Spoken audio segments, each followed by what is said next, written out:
Hello, and welcome aboard for another episode of the Omega Ruby Nuzlocke. We left off last episode getting dropped off by Wally in Mauville, just after defeating Norman for Badge 5.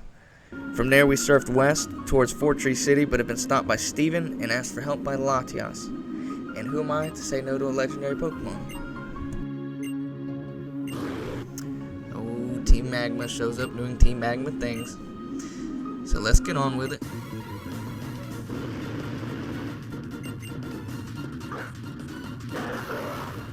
I send out Nest the Psychic Teenager, and Steven sends out his Ace Metang, which will evolve soon into what will most likely be our biggest hurdle in the entire game.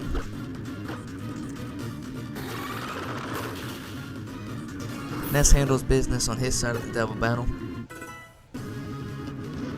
Metang gets in some decent damage before taking a monster shot from camera up, which I'm glad he went after Metang and not Ness, because Ness would not handle that hit very well.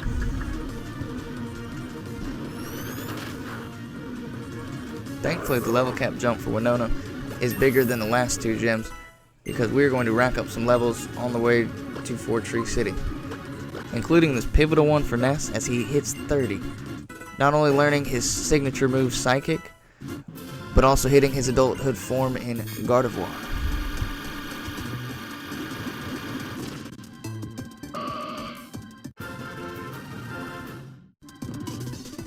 We gain not one but two new Psychic types as Latios forces itself onto the team, but for obvious reasons I will not be using him. His counterpart Latios drops us off with a warning of more Team Magma ahead, and boy was she not wrong. The last two fights against Tabitha were laughably easy, but he's back with a vengeance this time, and at this stage in the game, his Camerup's tankiness plus its damage output are no joke. Taya's good for about a third of Camerup's health, but she will be unable to take another Lava Plume, so she's going to be forced to swap out to somebody that can. That somebody is Brissinger. He won't be staying long though because of the threat of Camerup's ground type attack. Everyone knows it's coming. Who doesn't look at the Numa line and immediately think ground? Dum-dums, that's who does them. With a free swamp, Seer gets a chance to attack. She doesn't do much damage, but every straw counts when you're trying to break this camel's back. Now I have to swap into someone that can take a Lava Plume and deal enough damage to end the fight before being hit again. Not that Ness's defense could handle an Earth Power all that well anyways, but Lava Plume's crit did not help.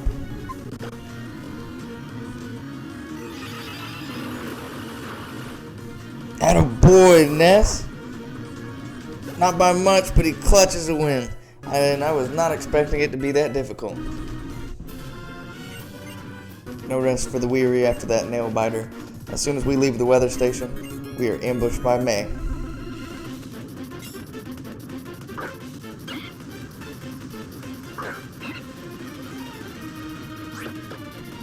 Unfortunately for her Shroomish and her Slugma, Taya is not playing around as she gets the Oko on both of them. May's Marshtomp, however,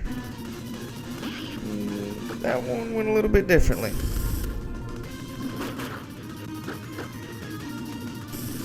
Well, not too much differently, but if Taya did not get the kill, that bide would have been devastating. Not sure if it's because of the upcoming gym being flying type, or if it's because of Taya's absolute dominance over her team, but May gives us Fly. Being unsure who to use for the Four Tree Gym, I stopped to get most of my remaining encounters. Meet Nomu, Bananasaurus, Starlink, Zuma, Mine, Squidoo, Basilo. But wait, there's more. Taz gets to strut his stuff in a contest before we're given a Pikachu.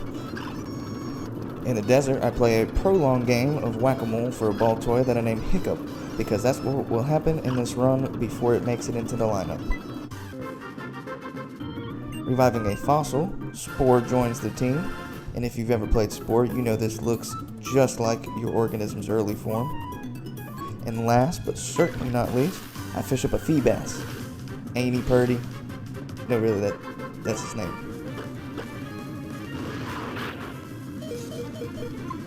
While grinding some levels, I almost lose mine to this savage Zatu. It panned out though, and Purdy gets his Evo into Milotic.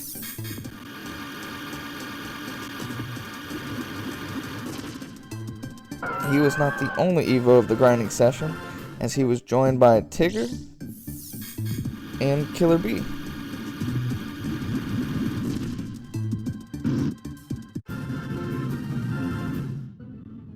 I mixed up the team a lot for this gym. A lot of the new recruits will get their opportunities to showcase just how effective they can be.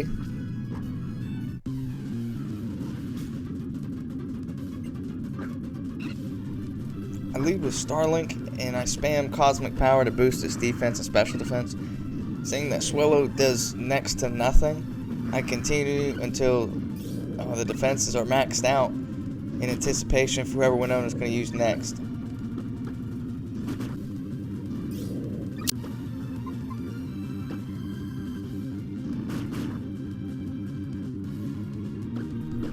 Despite all the double teams, I connect with Rock Slide number 2. And thankfully it gets the kill, because if it didn't, that would put us in serious danger with Swallow having Endeavor.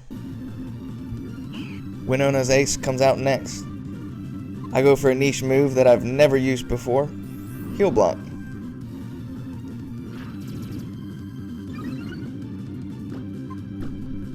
Then Starlink looks to get the Oko with a Rock Slide crit, but it is too good to be true. Winona uses a Hyper Potion, and that confused me at first because I thought the Heal Block would have prevented that too, but no, I was wrong. I start slowly chipping the HP back down the non-crit hit way, and with more Rock Slides and Psychics. Then Heal Block wears off just in time for Altaria to save itself with Roost. No problem. I'll just Heal Block it again and chip away its HP for a third time.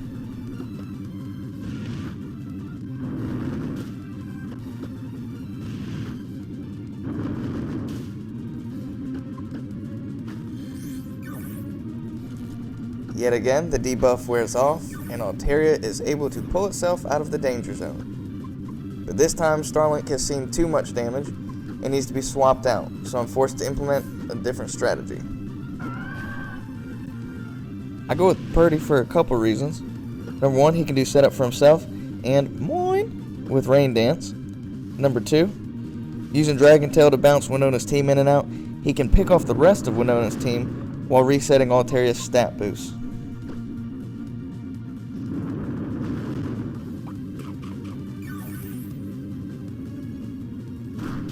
After healing with his Citrus Berry, Purdy forces Skarmory to the battlefield, which is perfect for a rainy day stab surf.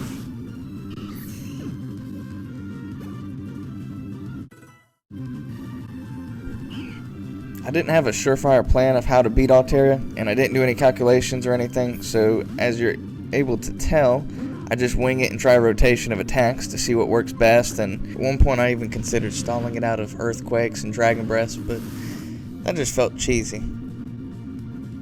So if you want to skip ahead to the strategy that I do commit to, feel free to skip ahead to the 12-minute mark. And if not, I hope you get a good laugh out of my motley amalgamation of attacks.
If it ain't broke, don't fix it, right?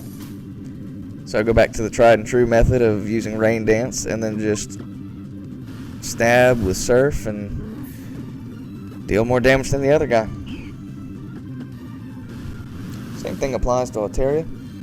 Plus we have the ace up our sleeve of if we get into too big of a pinch, we can use Recover. It would have been really nice to have an electric type for this gym. Especially Semtex. Man, I wish he could have been here for this one. But Purdy stepped up and did a mighty fine job this gym battle. Plus, after all that difficulty with Altaria, Sierra decides to evolve to an Altaria herself.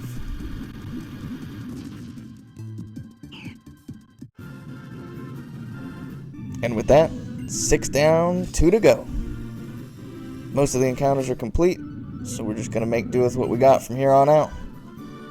Until next time, see ya.